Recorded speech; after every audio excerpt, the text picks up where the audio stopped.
What's up, everybody? Welcome back or to the channel.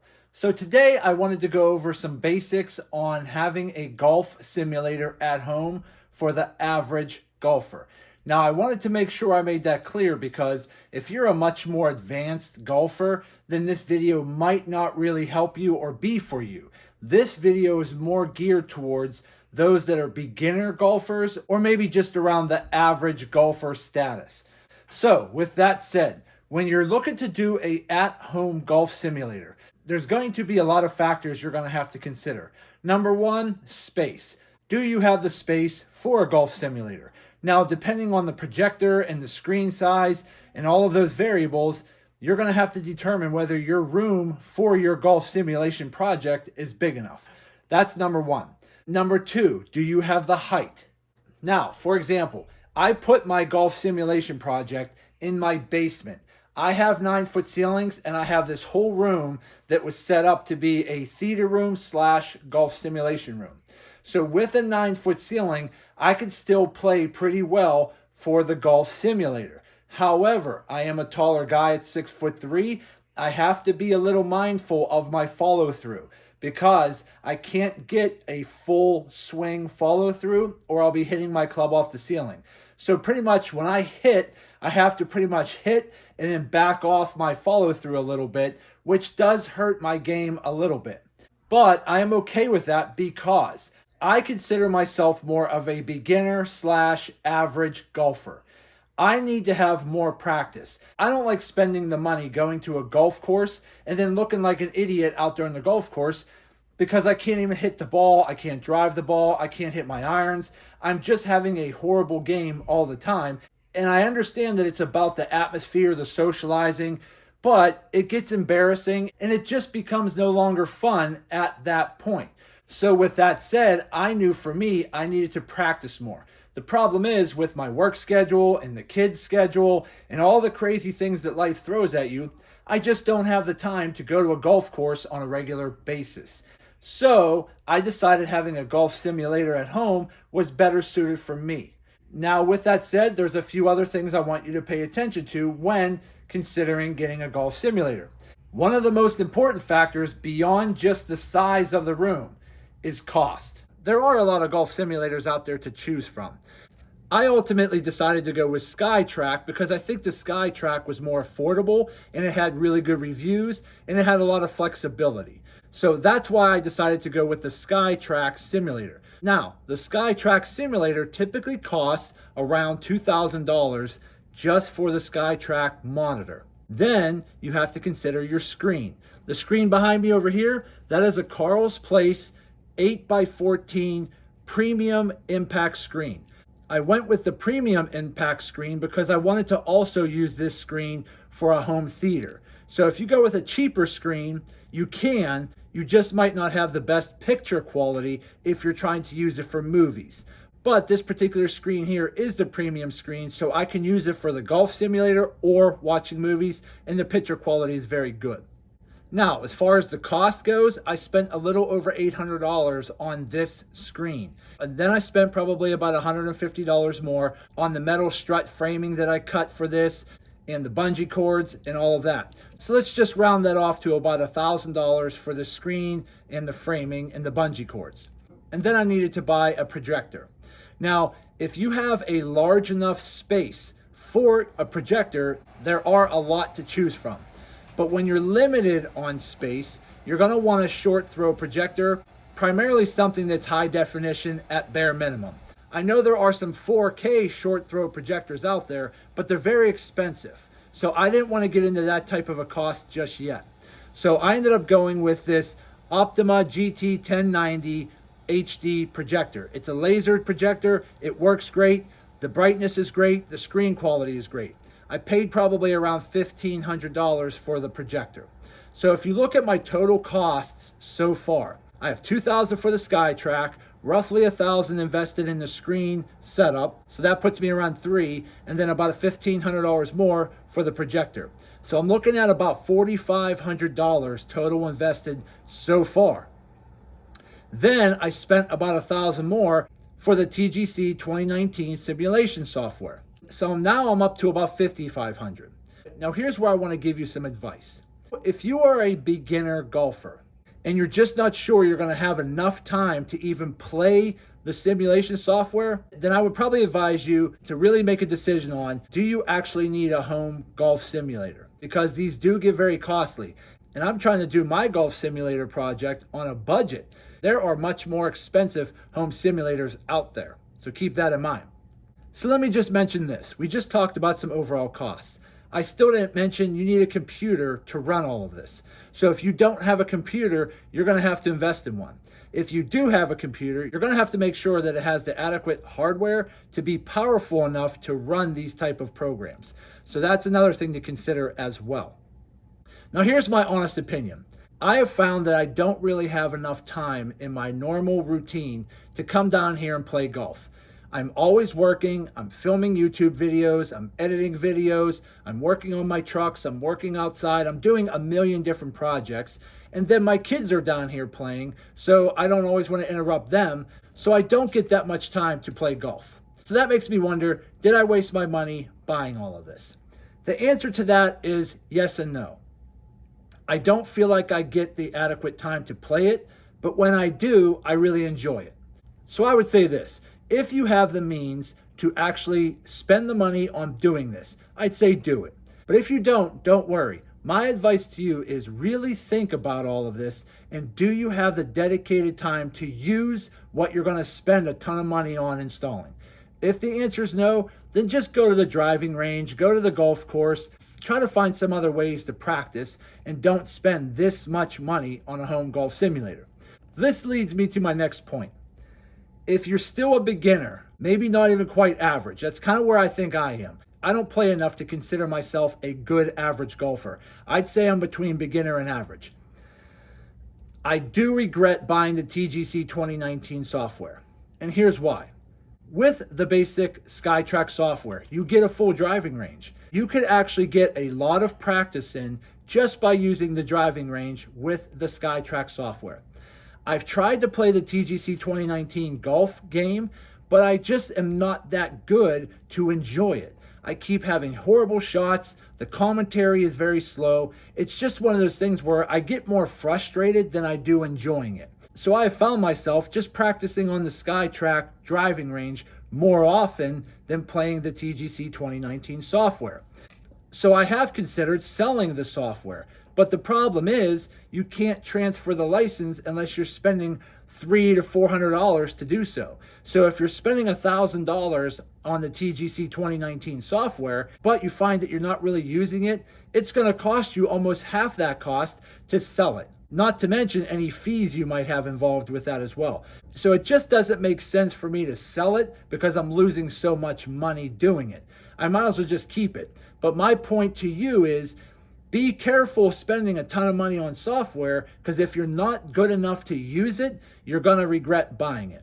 But again, if money is no object and you just want to have fun, definitely do it. The gameplay and the graphics are awesome, but if you're not good at golf, I would say spend more time on the Skytrak driving range, practicing your drives, practicing your swings, practicing your setup, practicing your irons. Get better at that before you start investing money in an actual golf simulator program, because just like being out on a golf course, if you're not good enough, you're going to be very frustrated. So that's my 2 cents there. So enough talking, let's jump in and I'll show you the Skytrak driving range and why I enjoy using it. Okay, so as you can see over here on the screen, I have the startup screen set up for the Skytrak. I have the Skytrak here on the floor, I have a basic hitting mat, I have the ball, and then I'll just get a couple tees. So I always recommend starting off with the practice range. You could get into different challenges if you want to have like the furthest hit or different games like that. And then you have game improvement software options as well. But I'd say just for the beginner, I'd say just go with the practice range first. It gives you the full open driving range and you can change out your clubs however you want. So let me go ahead and start the practice range and then we'll be right back. Okay, so the driving range is loading up right now. There we go, okay? So on the basic driving range, it's going to tell you what your yardage is, your carry, your average total. It's going to give you the different launch angles, the backspin, ball speed. Here, right here in the middle, you can click the button over on your computer and change out your different clubs. That's available. And then you have a few other options over here, and then you have your map on the side, which gives you a little bit more of a visual of your distance and your circle dispersion of where all your balls are landing. So again, I really just like the overall driving range, mainly because you could take one shot after another. Once you hit one drive, load your ball up, your red dot appears, drive it again, and you can just keep doing it over and over and over. That's how we get better at golf, and that's why I found the driving range works better for me, because I don't have a whole lot of time. So when I want to play golf, I need to get as many swings in as possible to get practice. If I'm playing TGC 2019, I got to wait for the time for the commentary, I got to drive, I got to go through all my different clubs like you're playing a real golf game. But if you're not good enough with those clubs, you're not going to have a good game.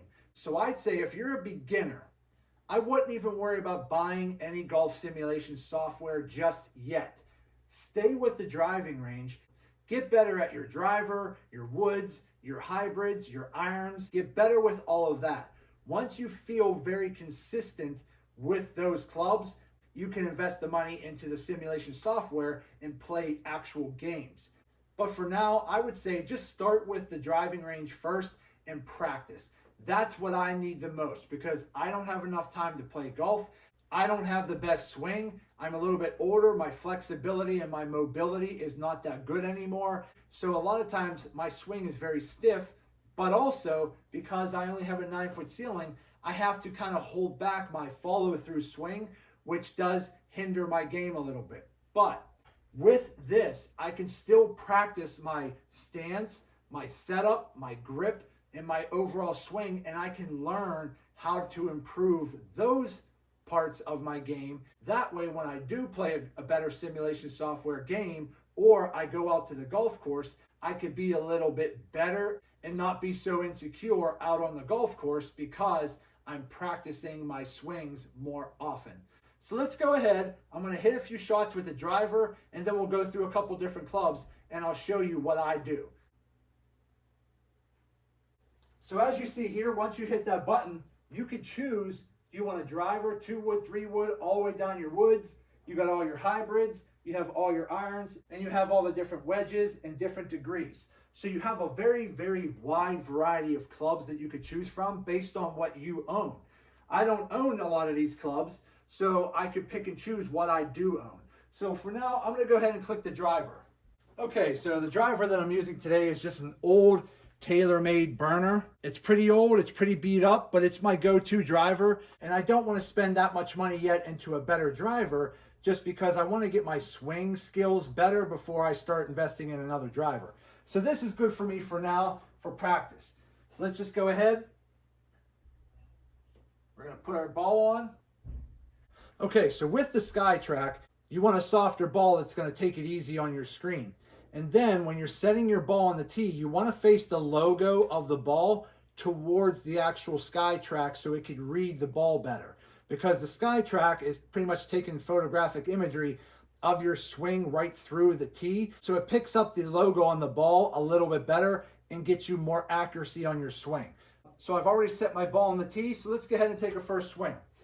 Now, full disclosure, as I said before, I am not a professional golf coach. I am primarily a beginner golfer / average golfer. So I don't have all the right tips. I don't have the perfect form. I don't have the perfect grip. I don't even have the perfect setup. I'm learning. But that's the point of my videos. I want to learn with you. So if any of you have any tips or tricks, feel free to leave them in the comments section. I'd be glad to hear what you have to say. So when I'm setting up to my drive, what I typically do, so I pretty much want to get my arm and my driver on a parallel plane like this, okay?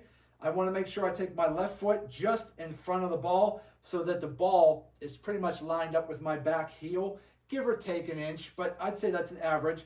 And then I take another step back with my back leg here. So I try to keep my feet roughly shoulder width apart. I have a slight bend in the knees and a slight bend to my back. So once I have this lined up, I pretty much drop my right shoulder by pushing my hip forward to get my right shoulder down. That gets me more lined up with the ball. So once I have that, I want to make sure I have a nice grip, okay, to where the web of my hand is facing my right shoulder. I then put my right hand underneath, and then the web between my thumb and my palm is all facing my right shoulder. So this is pretty much my startup stance and grip on a driver. Now I might take a little bit of a shuffle step to just get loose, because you never want to stand still for too long. You want to stay loose. You don't want to choke your grip either. You want to have a firm grip, but not squeeze the club to where you're putting too much tension on your muscles in your forearm. So you want to have a nice firm grip, but just loose enough to where you're not tensing up your arm. So have a nice grip, maybe just move your arms a little bit, wiggle a little around a little bit, and just keep loose, all right? And then you want to keep your eye on the ball. And what I always found is when I'm trying to golf, I try to do this, like I'm doing like some kind of Elvis Presley dance, right? You're just basically going like this. You're moving the hips, moving the knees back and forth. So what happens is when you're going to swing back, you're going to pull your back leg back, put your front knee forward. That allows you to swing. And then when you're coming through, you're pivoting your knees to where they're parallel. And then as you hit the ball, your back knee goes forward and your front knee goes back. So I'll step back and it's going to look like this. And I'll try to do this in slow motion. You got your stance. You're going to come up. And then as you're coming through, you're bending the knees like this. Now this is my follow through I have to be careful with. Otherwise I'll hit the ceiling. So when I'm swinging in my basement, I come up and then I have to pretty much stop myself right here. So a lot of my power is just stopping, hitting the ball, and then I have to hold back on my follow through. But I'm still learning some of the basic tips and getting that repetition in.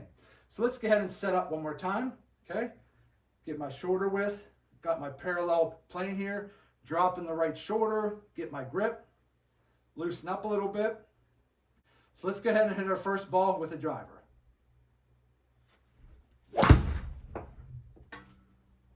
Now it's going to show you what you did. So I kind of hooked it a little bit to the left. So I got about 213. And then as you can see over here, it shows you the trajectory of your ball. Now because I don't have the best swing, I don't have the best follow through, I found that for me, I tend to be around the 200 to 250 yard range with my driver. So again, it's probably just my lack of skill.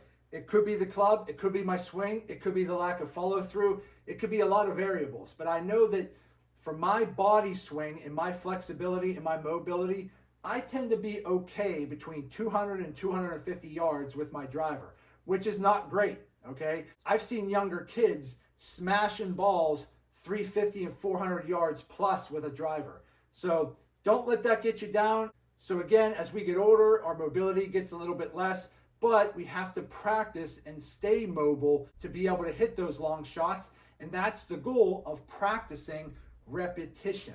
So as you keep swinging over and over, you're going to be building up that muscle memory and that mobility to improve your game.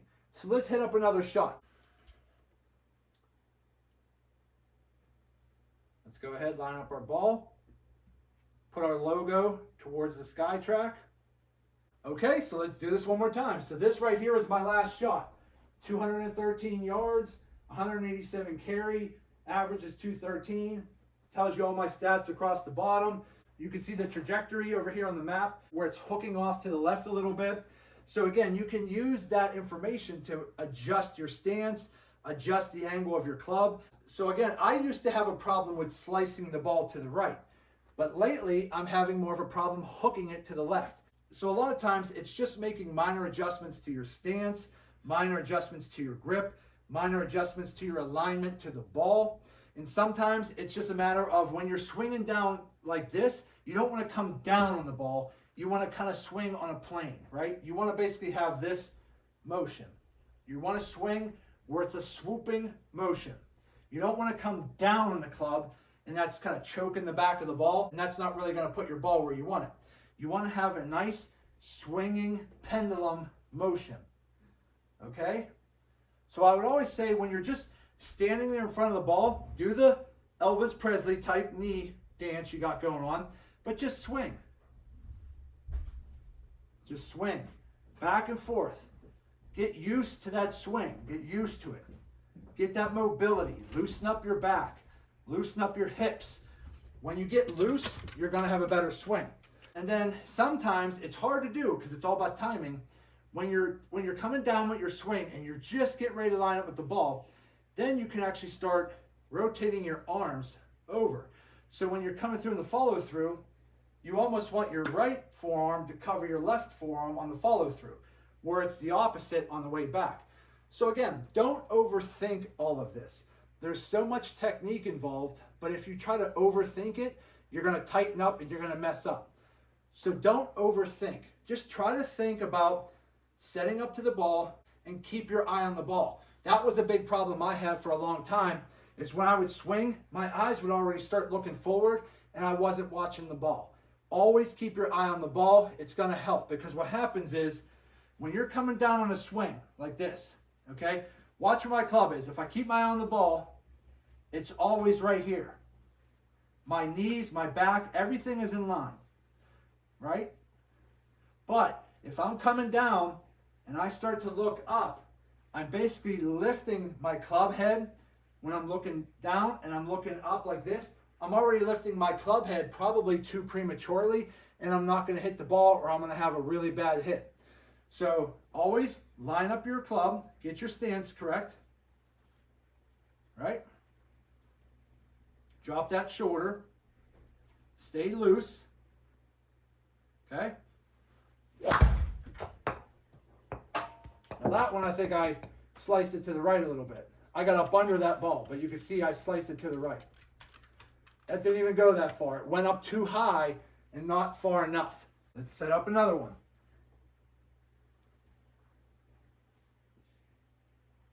Okay, so line up your club again. Everybody has a different body, so it's not always following it off your rear heel. Sometimes it's the knee, sometimes it's the thigh. You're going to have to find out what works best for you. Everything else is just a general guideline. So because I'm a taller person that's 6'3", these clubs are not extended clubs. I have to adjust my stance with the clubs that I have. So we're going to make sure we make a couple adjustments here. Okay.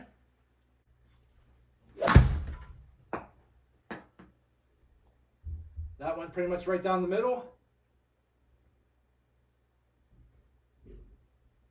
See, 160, not even that far.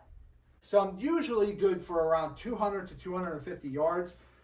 163 yards is really not that good, but that's why we practice. Okay, got my setup. Okay, get our grip, drop our shoulder, stay loose.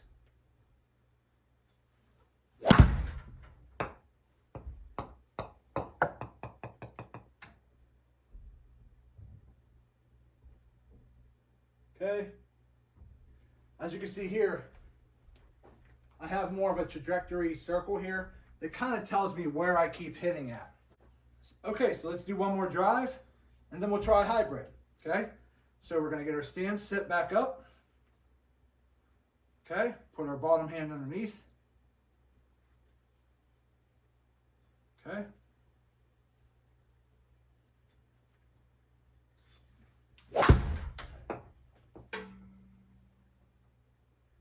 A little bit off to the right.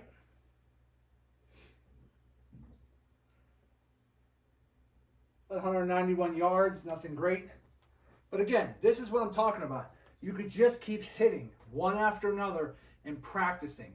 It's building up that muscle memory. It's getting that flexibility, practicing your mobility, just getting moving.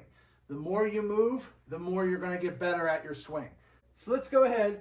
I'm going to change this over to a 3 hybrid. Let's try a hybrid club next.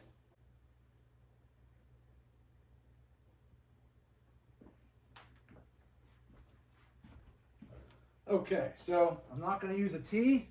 I'm just going to put the ball right on the mat. Logo facing the Skytrak. Now what I'm using is the TaylorMade Sim 2 Max 3 hybrid.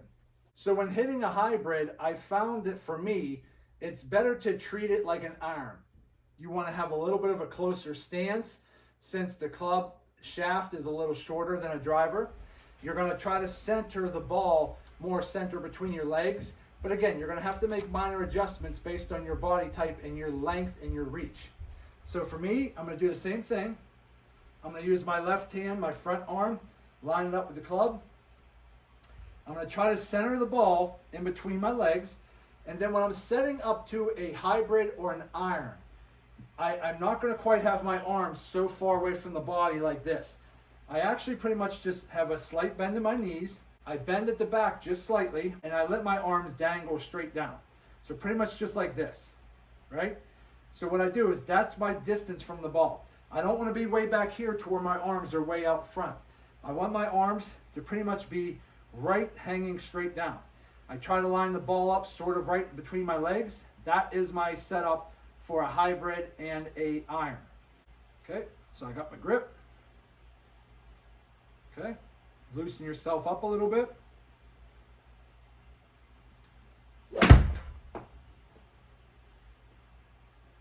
Pretty much right down the middle. That's about what you would get for a beginner. I'd say for a 3 hybrid, I'd say around 150 to 180 yards is about right for a beginner to an average player. Let's hit that one more time. Okay?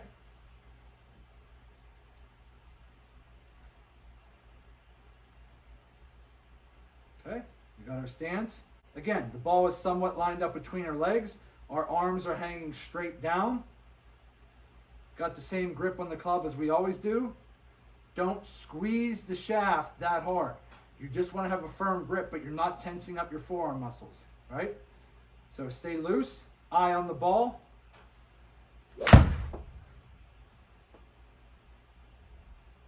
Straight down the middle. 191 yards on a 3 hybrid. Not too bad.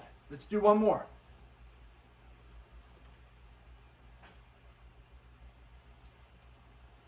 And that's why I like this driving range. One after another. It's very quick and you get a lot of hits. It's like going to a driving range without paying for it. Well, you are paying for it, but you know what I mean. Okay? Get our stance, line up the ball somewhat in the middle, arms drop straight down, get a good grip. Don't squeeze the shaft too tight. Stay loose, eye on the ball.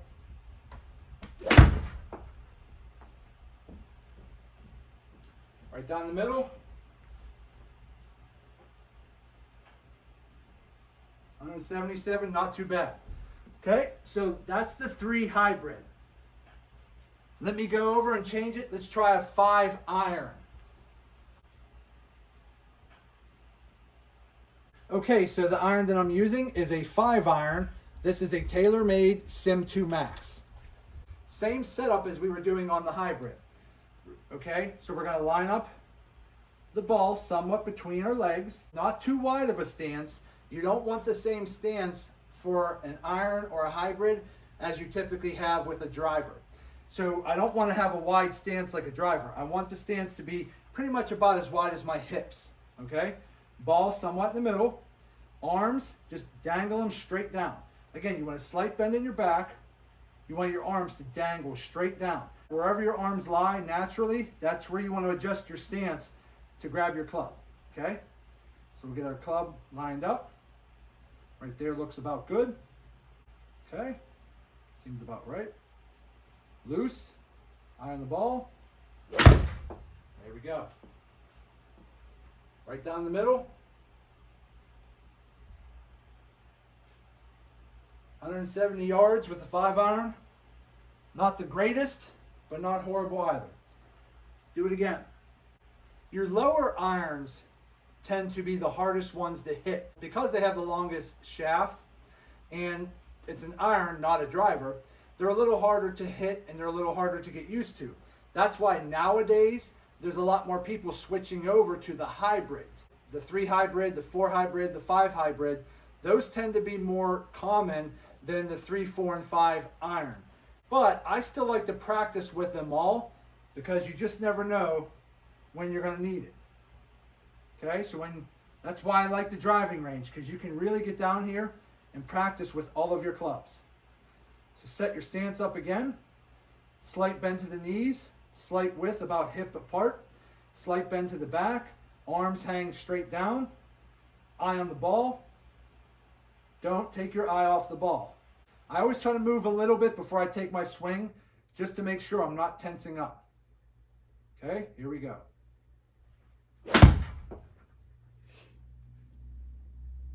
I felt that hit a little bit to the left, and again, I felt my club hit the mat again. Let's do one more on this 5-iron.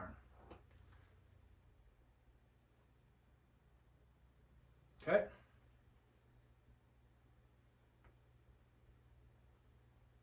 Get our stance again. Here we go.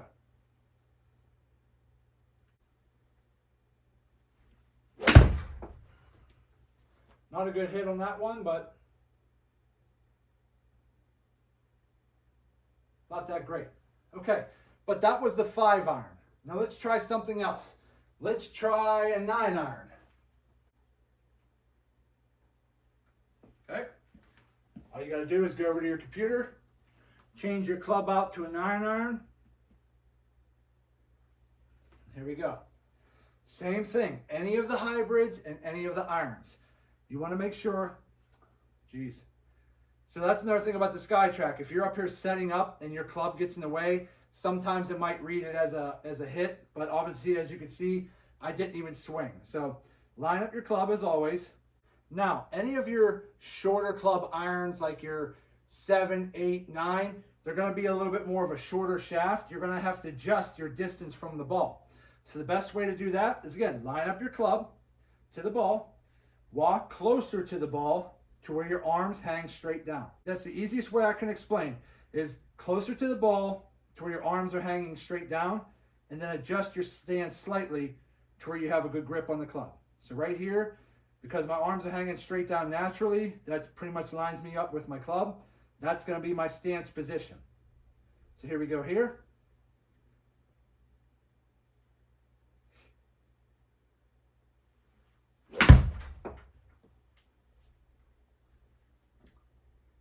Hooked it to the left a little bit. 118 on a 9-iron, not horrible. Let's do that again. Line up our club. Step up to the club. Let our arms hang low like we normally do. That gives us a general idea of where our stance is going to be. Loose, don't squeeze the grip too hard.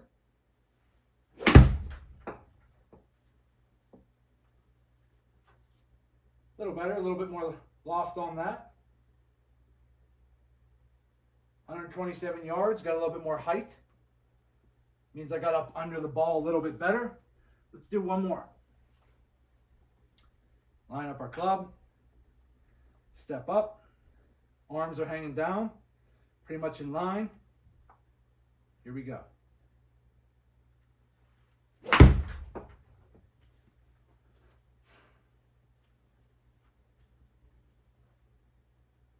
Not too bad.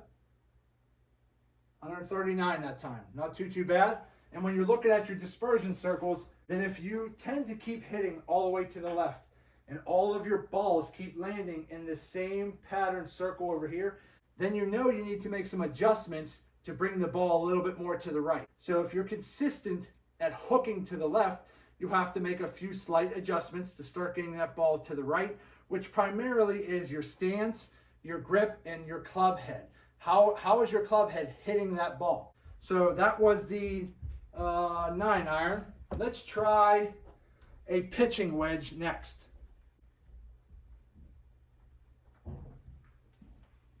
Okay, so we just set that up for a pitching wedge. Let's get our ball back on the mat. Same thing with a pitching wedge. A shorter shaft. So line up the head with the ball, center it where it needs to be. Walk up closer to the ball, feet about hip width apart, maybe slightly outside the hip. Drop your arms. Wherever your arms drop, that should be where your grip goes. So right here seems to be about good. Then same thing. Get your grip, eye on the ball. Do the old Elvis Presley dance. That'll help you out.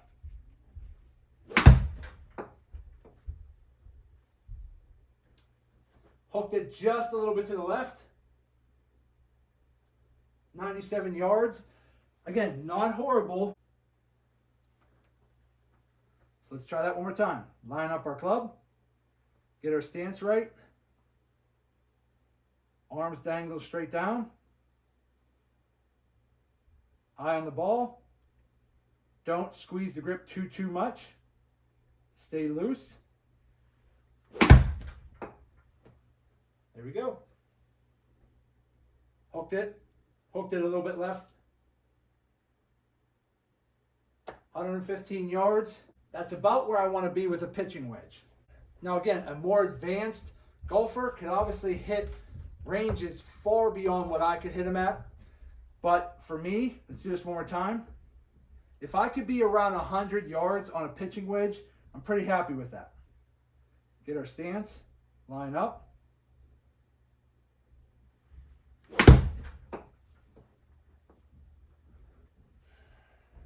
Hooked it to the left just a little bit again.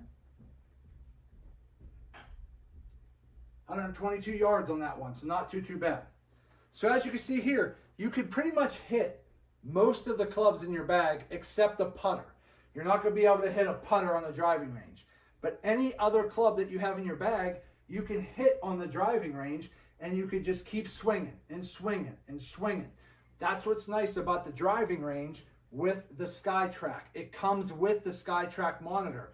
So again, if you're a beginner golfer and you just bought the Skytrak and you're setting up a screen and you're just starting off with a simulator, I would honestly tell you, don't spend any money on a golf simulator software package like the TGC 2019 or E6 or any of those. Save your money for now. Spend some time with the driving range that comes free with the Skytrak simulator, and then practice. Practice your swings, practice your drives, practice your irons, practice your hybrids. Practice, practice, practice. The more swings you keep swinging, you'll start to learn what works and what doesn't work. You'll start to get better at how close to stand to the ball. You'll start to get more comfortable with how wide your feet should be apart. You'll start to get better with dropping that right shoulder and getting that down there and doing the old Elvis Presley dance, like I say. Okay? Just practice that. If anything, just practice that. Once you come down and get used to that, you'll be good to go. Okay, everybody, so that's it for today's video. I just wanted to show you the driving range that comes with the Skytrak monitor. Again, if you're a beginner golfer, even upwards of an average golfer, I would honestly say spend more time at the driving range with the Skytrak software and practice your swings, practice your setup, practice, practice, practice. The more swings you're going to get in, the more muscle memory you're going to build up, the more mobility and flexibility you're going to gain. And when you do that over time, you're going to improve your swing. Don't just jump into a golf simulation software game because it looks fun, because if you're not good at swinging, you're not going to be happy with your game. Spend some time at the driving range first, and then when your game improves, then spend the extra money and get something like the TGC 2019 or E6 or something similar. So there you go. That's my advice. Do me a favor, hit that thumbs up button, like this video. If you happen to have any questions or if you have any tips you want to mention, leave them in the comment section. I'll get back to you as soon as I possibly can. And do me a favor, subscribe to the channel because it definitely helps me out and I greatly appreciate it. And also hit that notification bell because I'm always posting videos on a variety of different content. So if you want to stay tuned to my next video, just hit that notification bell and you'll be notified as soon as possible. So that's it. I just want to say thank you to each and every one of you. I truly appreciate you all. Thank you for all of the support, and as always, see you in the next video.